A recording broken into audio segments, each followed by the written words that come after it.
મારું નામ તુષાર દીપેન્દ્ર કુમાર શાહ. હું આશ્રમ રોડ ખાતે આવેલા સીએની ઓફિસમાં જોબ કરું છું. મારી 10 વર્ષની ઉંમરથી મને વર્તમાનપત્રો, મેગેઝિનો અને પુસ્તકો કલેક્શન કરવાનો અનેરો શોખ હતો. અને એ જમાનામાં કોઈ મને ચોકલેટ કે ટ્રોફી માટે 1 રૂપિયો પણ આપે તો એમાં હું પૈસા બચાવી 50 પૈસા સારું મેગેઝિન, વર્તમાનપત્ર અને પુસ્તક ખરીદતો હતો. આજે 2025ની સાલમાં પણ એ મેં મારી હોબી, શોખ જાળવી રાખ્યો છે. અને આજની તારીખમાં જ્યારે બાબરી ધ્વંસ થઈ 1992માં 6 ડિસેમ્બરે, ત્યારનું પણ મારી પાસે કલેક્શન મળી રહે.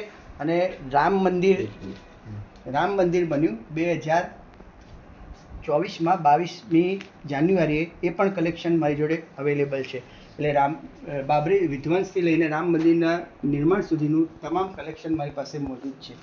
એ જ રીતે કૌન બન્યા કરોડપતિ શરૂ થયું 3 જુલાઈ 2000ની સાલમાં. એ અત્યાર સુધી હાલ 25 વર્ષથી અમિતાભ એન્કરિંગ કરી રહ્યા છે. એ પણ મારી પાસે મેગેઝિન અવેલેબલ છે.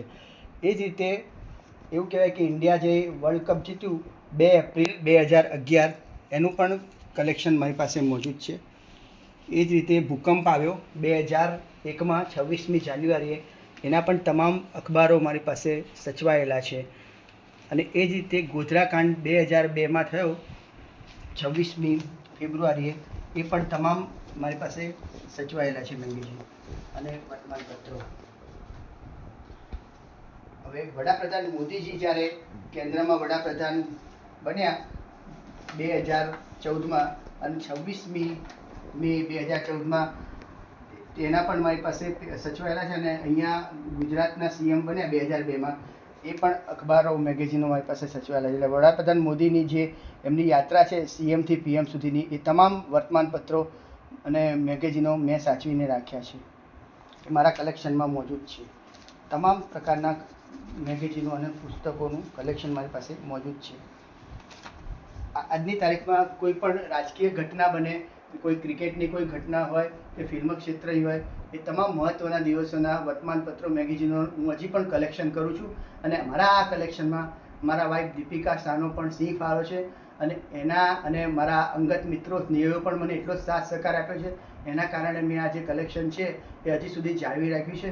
અને આટલા વર્ષો પછી પણ મને એમ થાય કે હજી પણ હું એને જાળવીશ. અને આના કારણે મારી આંખોની રોશની અત્યારે હાલ 25-30% જ છે, પણ છતાં પણ એક મેં એવું આ પેશન સમજીને મેં આ જાળવી રાખ્યું છે. અને અત્યાર સુધીમાં મારા જે આ કલેક્શનથી મેં 200 જણને મદદ કરી છે. કોઈને પણ બેકડેટના પેપર જોઈતા હોય, યા તો કોઈ સારું મેગેઝિન, પુસ્તક, તો એ મારી પાસે આવે અને હું એને મારા કલેક્શનમાંથી સર્ચ કરીને આપું છું. અને ઘણા બધાના કામ થયા છે. એમાં કોઈક જજ હોય અને કોઈ મહત્ત્વના દિવસનું પેપર હોય તો કે એ દિવસનું લઈ આવો, તો એ ચુકાદો મારા પેપર પર પણ આપ્યો છે.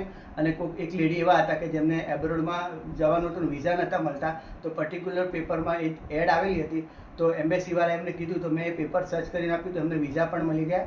કોઈ પત્રકારત્વના સ્ટુડન્ટ હોય, એમને પણ હું આ રીતે સર્ચ કરીને મારા કલેક્શનમાંથી આપું છું જર્નાલિઝમના, અને એમના પણ કામ થાય છે. એટલે ટૂંકમાં અત્યાર સુધીમાં એવું કહી શકાય કે 200થી 250 લોકોને મેં આ રીતે ફ્રી મારા એમાંથી પ્રોવાઈડ કર્યા છે. અને તમામના કામ થયા છે.